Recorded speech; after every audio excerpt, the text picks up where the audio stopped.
हुकूमत और PTI के दरमियान मुज़ाकरात का तीसरा इजलास अब से कुछ देर बाद पार्लियामेंट हाउस में होगा। सदारत स्पीकर कौमी असम्बली सरदार अयाज सादिक करेंगे। इजलास में PTI तहरीरी तौर पर अपने मुतालबात पेश करेगी। PTI कमेटी ज़राए का कहना है कि इजलास से मुताल्लिक़ बानी PTI से मुकम्मल हिदायत लेकर मुतालबात को तहरीरी शक्ल दे दी गई है। हुकूमती कमेटी के ज़राए का कहना है कि PTI के मुतालबात सामने आने के बाद हम भी अपनी क़यादत को एतमाद में लेंगे।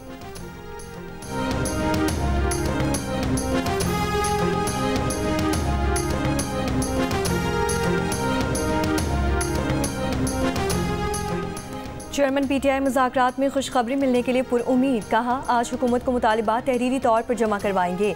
सियासी कैदी 1.5-2 साल से जेलों में कैद हैं। बानी PTI भी सियासी कैदी हैं। इनके खिलाफ जितने केसेस बना सकते थे बना दिए गए। इनको रिहाई मिलनी चाहिए। हुकूमत अगर नेक नियति और संजीदगी के साथ बैठे तो मसाइल का हल निकल सकता है। मरकजी सेक्रेटरी इत्तलात PTI शेख वकास अकरम ने कहा कि हुकूमत हमारे मुतालिबात पर मुत्तफिक नहीं होती तो मुज़ाकराती अमल ख़त्म हो जाएगा।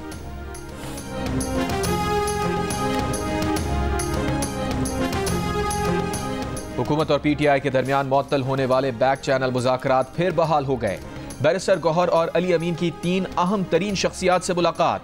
Editor investigation the news Ansar Abbasi की रिपोर्ट के मुताबिक ज़राए का कहना है कि बैरिस्टर गौहर और अली अमीन गंडापुर ने पीर को 3 अहम शख्सियात से मुलाकात की। मुलाकात का मकाम इस्लामाबाद था और ना रावलपिंडी। ताहम बैरिस्टर गौहर इन मुलाकातों की तरदीद कर दी है। ज़राए का इसरार है कि ये मुलाकात बहुत अहम रही और आइंदा मुलाकात में एक वफाकी वज़ीर और PTI की 2 अहम शख्सियात शामिल होंगी। रिपोर्ट के मुताबिक मुलाकातों को नतीजा खेज बनाने के लिए लाजिम है कि तहरीक इंसाफ निज़ाम कबूल करके कशीदगी और तसादुम की सियासत से दूरी इख्तियार करे।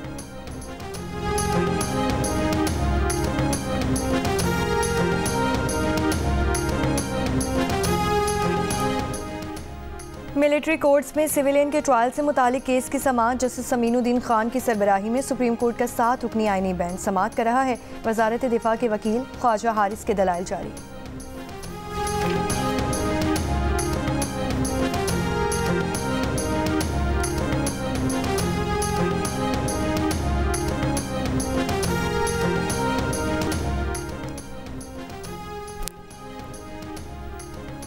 पेशावर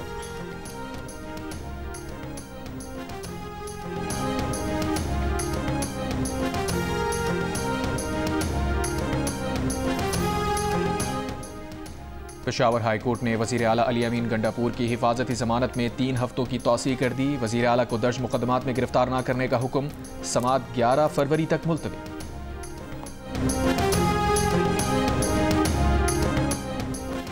बानी PTI की 9 मई के 8 मुकदमात में जमानत की दरख्वास्तों पर समाअत आज होगी। Chief justice Lahore high court की सरबराही में 2 रुकनी बेंच समाअत करेगा।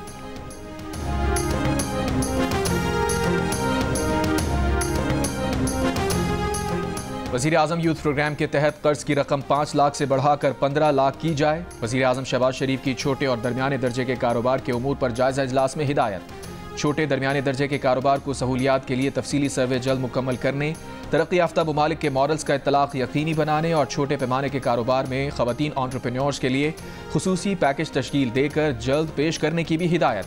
कहा, दुनिया भर में SMEs मईशत की तरक्की में कलीदी अहमियत रखती हैं। हुकूमत नौजवानों और ख़वातीन एंटरप्रेन्योर्स को बाइख्तियार बनाने के लिए कोशा है। नौजवान और ख़वातीन न सिर्फ खुद रोज़गार कमाएं बल्कि रोज़गार के मज़ीद मौक़े भी पैदा करें।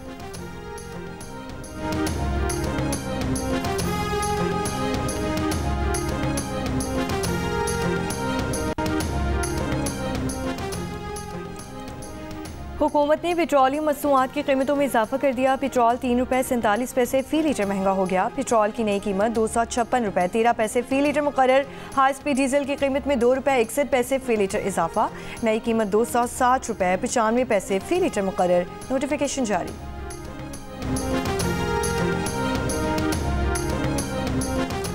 मुल्क के बेशतर इलाकों में सर्दी की शिद्दत बरकरार। कम दर्जा हरारत लेह में -12 डिग्री सेंटीग्रेड रिकॉर्ड। स्कर्दू में -10 डिग्री सेंटीग्रेड रहा।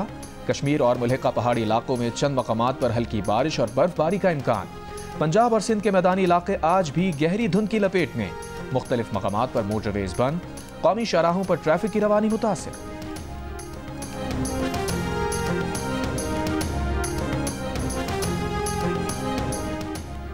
जिला कुरम में खाने पीने की अशिया की किल्लत बरकरार। आवाम का कहना है कि 25 ट्रकों में लाए गए सामान में आटा, चीनी, गैस, दवाएं और दीगर अशिया नहीं। मुख्तलिफ अशिया की कीमतें आसमान पर पहुँच गईं। टमाटर 700, प्याज 500, हरी मिर्च 800 और चीनी 200 रुपये किलो हो गई। जिला हंगू से 100 से ज़ायद सामान से भरी गाड़ियाँ अब भी कुरम जाने की मुंतज़िर। मंदूरी मुजाहिरीन के साथ टल, कैंट या कोहाट में ज़िला इंतज़ामिया से दोबारा मुज़ाकरात मुतवक्के। लोअर कुरम में दोबारा बंकर्स तबाह करने का अमल शुरू कर दिया गया। बालिश खेल और खारकली में 2 बंकर्स गिरा दिए गए। इलाके में अब तक 6 बंकर्स गिराए जा चुके हैं।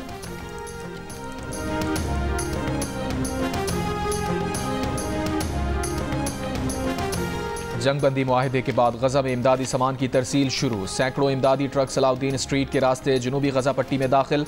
अक़वाम मुत्तहिदा के सेक्रेटरी जनरल का गजा जंगबंदी मुआहदे का खैर मकदम। कहा, मुआहदे से इमदाद की राह में हायल रुकावटें दूर होंगी। मुआहदे के नतीजे में कैदियों और यरगमालियों को रिहा किया जाएगा।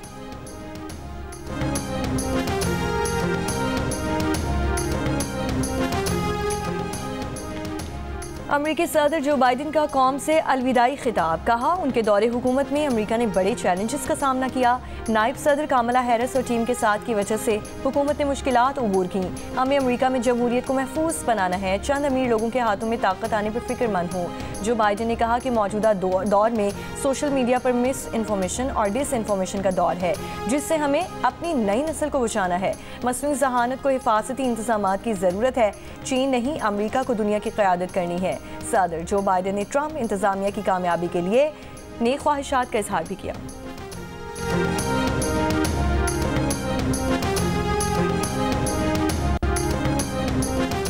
इसराइल और हमास के दरमियान जंगबंदी मुआहदे के ऐलान के बाद भी इसराइली फौज के गजा पर हमले जारी। अरब मीडिया के मुताबिक इसराइली फौज के गजा पर ताज़ा हमलों में मुतअद्दिद बच्चों समेत 40 फ़लस्तीनी शहीद हो गए।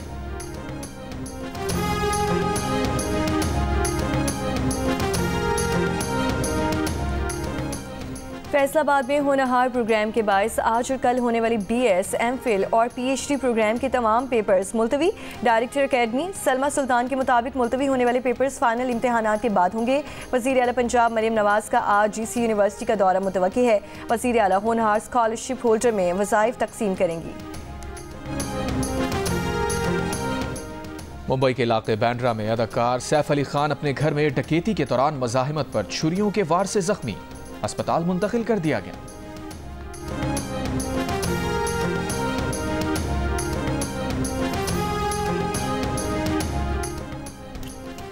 और 2 टेस्ट पर मुश्तमिल सीरीज के लिए पाकिस्तान और वेस्ट इंडीज़ की क्रिकेट टीमों की तैयारियां। दोनों टीमों का मुल्तान स्टेडियम में भरपूर ट्रेनिंग सेशन, फिजिकल ट्रेनिंग और फील्डिंग की प्रैक्टिस। नेट पर बैटिंग और बॉलिंग की भी खूब प्रैक्टिस की। पाकिस्तान और वेस्ट इंडीज़ के दरमियान पहला टेस्ट जुम्मे से मुल्तान में खेला जाएगा।